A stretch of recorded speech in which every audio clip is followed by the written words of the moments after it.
Hello everyone, welcome है आप सभी का इस मनीष मस्ती स्कूल चैनल पे। मेरा नाम मनीष कुमार और मैं आज आप लोगों को एनसीईआरटी क्लास 6 साइंस चैप्टर 3 का ऑडियो दूंगा। कहते हैं ना कि मिल ही जाएगी मंजिल भटकते भटकते, मिल ही जाएगी मंजिल भटकते भटकते, गुमराह तो वो हैं जो घर से निकले ही नहीं। इसी पे एक शेर और याद आ गया, उस शख्स को कोई गिरा नहीं सकता जिसने चलना ही ठोकरों से सीखा है। ए ज़िंदगी तू खेलती बहुत है खुशियों से, ए ज़िंदगी तू खेलती बहुत है खुशियों से, हम भी इरादे के पक्के हैं, मुस्कुराना कभी छोड़ेंगे नहीं। मंजिल मिलेगी तो बताएंगे तुमको कि सफ़र ने कितना कुछ छीन लिया मुझसे। चलिए अब चलते हैं टॉपिक पे। चैप्टर का नाम है तंतु से वस्त्र तक। पहेली और बूझों ने अपने स्कूल में आयोजित की गई विज्ञान प्रश्नोत्तरी प्रतियोगिता में प्रथम पुरस्कार जीता।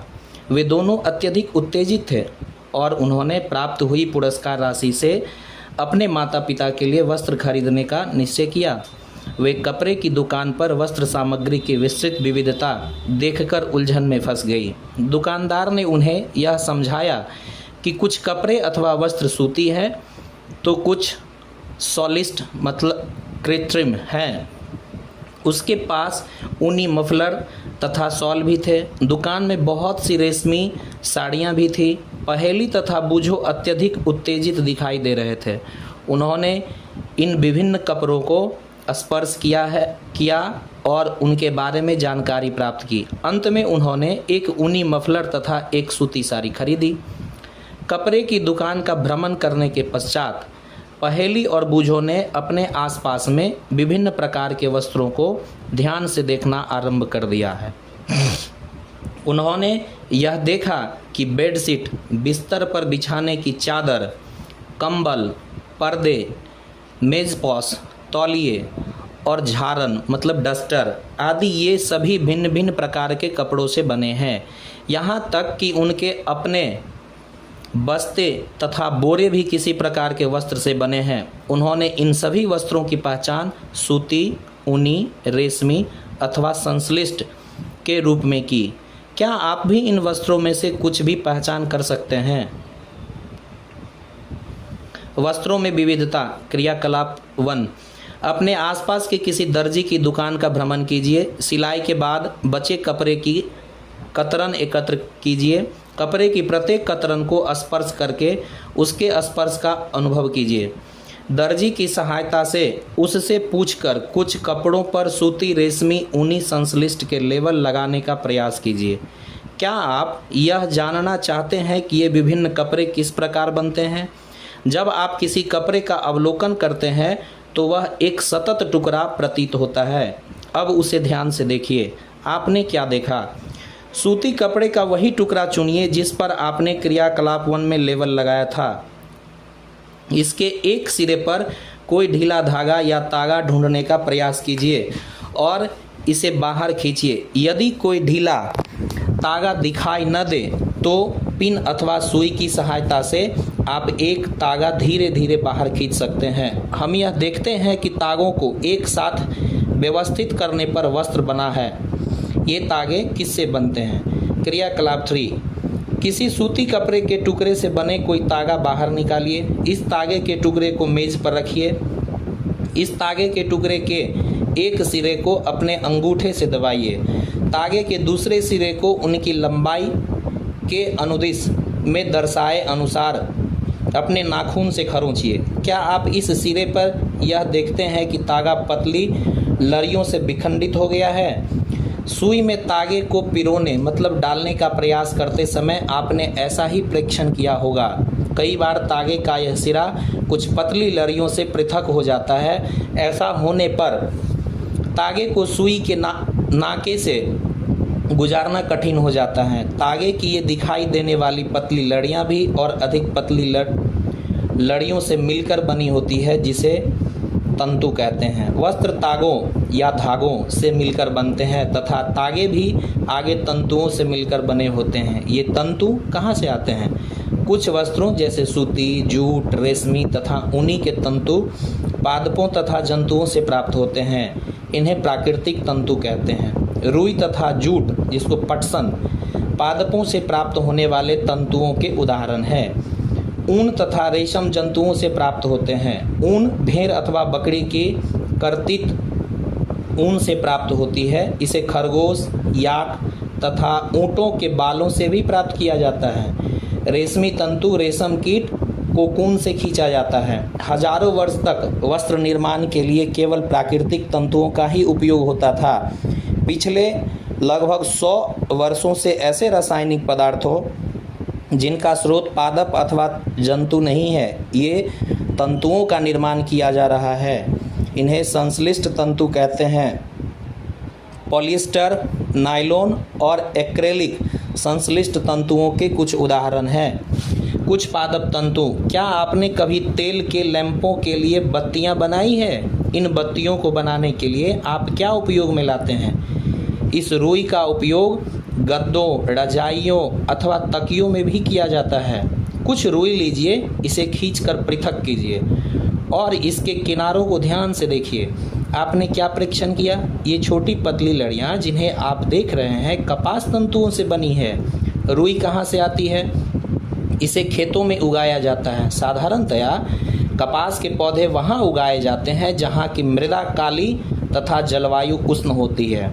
क्या आप ऐसे कुछ राज्यों के नाम बता सकते हैं जहां हमारे देश में कपास की कृषि की जाती है? कपास पादप के फल, कपास गोलक, लगभग नींबू की माप के होते हैं। पूर्ण परिपक्व होने पर बीज टूटकर खुल जाते हैं तथा अब कपास तंतुओं से ढके बिनौले, मतलब कपास का बीज को देखा जा सकता है। क्या आपने ऐसा कपास खेत देखा है जो कपास चुने जाने के लिए तैयार हो चुका है? इस समय खेत कपास के परिफुल्लों, रोगों से इतना श्वेत हो जाता है जैसे हिम से ढक लिया हो। साधारणतया इन कपास बालों से कपास को हस्त चयन द्वारा प्राप्त किया जाता है। इसके पश्चात कपास से बीजों को कंकतन द्वारा पृथक किया जाता है। इस प्रक्रिया को कपास ओटना कहते हैं। प्रारंभिक ढंग से कपास हाथों से ओटी जाती थी। आजकल कपास ओटने के लिए मशीनों का उपयोग किया जाता है। जूट या पटसन।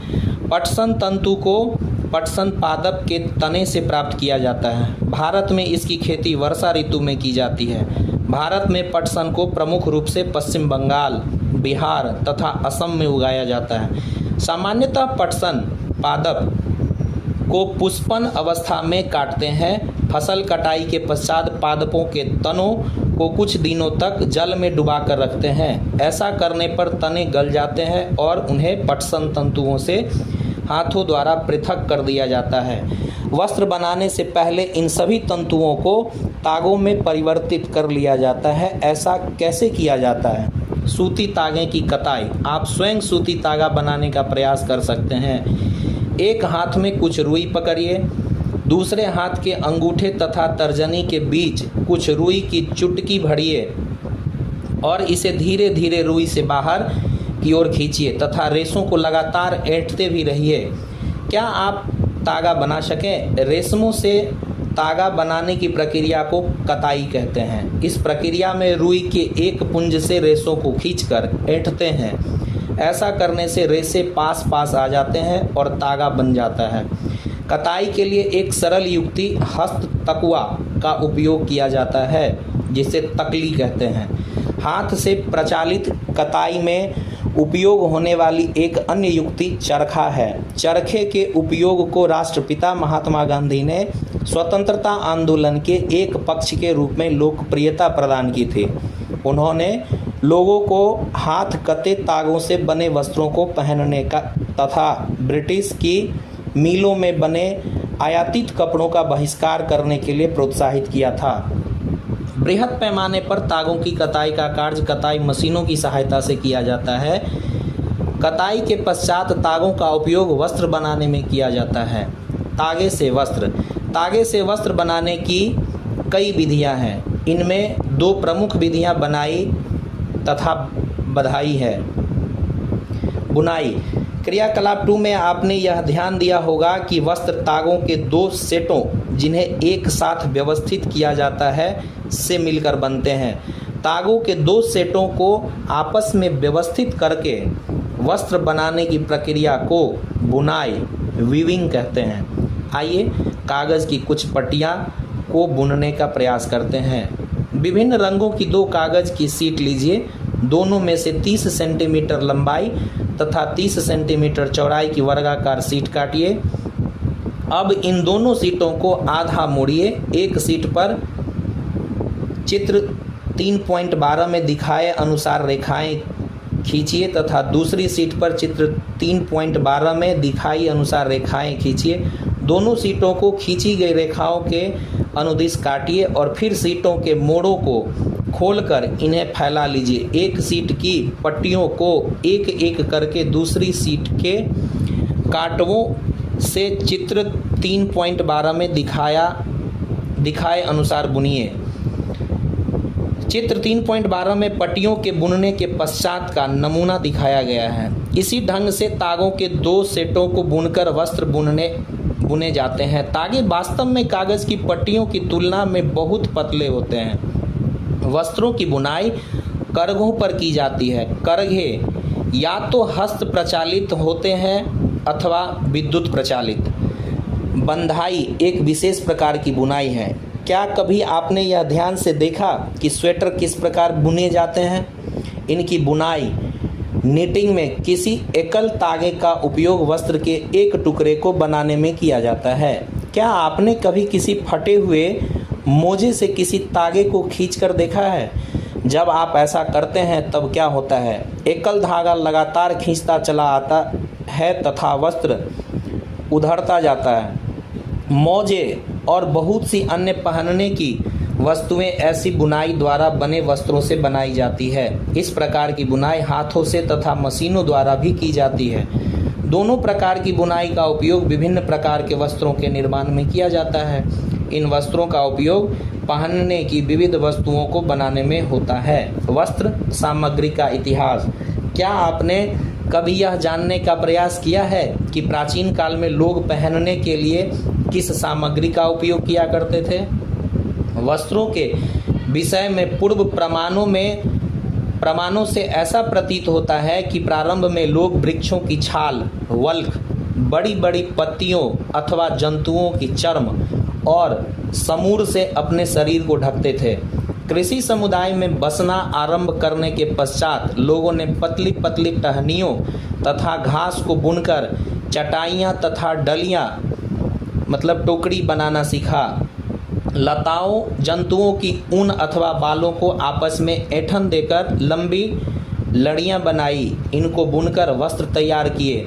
पूर्व में भारतवासी रुई से बने वस्त्र पहनते थे जो गंगा नदी के निकटवर्ती क्षेत्रों में उगाई जाती थी।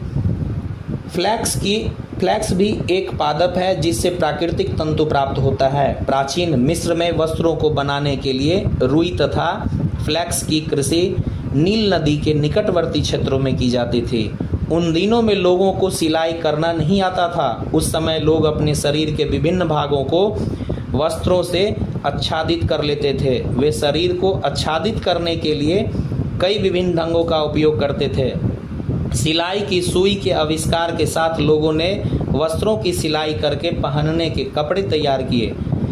इस आविष्कार के पश्चात सिले कपड़ों में बहुत सी विभिन्नताएं आ गई। परंतु क्या यह आश्चर्यजनक बात नहीं है कि आज भी साड़ियों, धोतियों, लुंगियों तथा पगड़ियों का बिना सिले वस्त्रों के रूप में उपयोग किया जाता है? जिस प्रकार समस्त देश में खाए जाने वाले भोजन में अत्यधिक विविधता देखने को मिलती है, ठीक उसी प्रकार वस्त्रों एवं पहनने की वस्तुओं में भी अत्यधिक विविधताएं पाई जाती है। वस्त्र सामग्री अथवा वस्त्रों में विविधता होती है, जैसे सूती, रेशमी, ऊनी और पॉलिस्टर। वस्त्र तागों से बनते हैं जिन्हें तंतुओं से बनाया जाता है। तंतु या तो प्राकृतिक होते हैं अथवा संश्लिष्ट। रेशम, ऊन और जूट कुछ प्राकृतिक तंतु हैं, जबकि नायलॉन और पॉलिस्टर कुछ संश्लिष्ट तंतुओं के उदाहरण हैं। रुई और जूट जैसे तंतु पादपों से प्राप्त किए जाते हैं। तंतुओं से तागा बनाने की प्रक्रिया को कताई कहते हैं। तागों की बुनाई दो प्रकार से की जाती है जिनसे वस्त्र बनता है। आज का ये चैप्टर हुआ समाप्त। आपको यदि ये ऑडियो अच्छा लगा तो आप लाइक करें और सब्सक्राइब करें। धन्यवाद।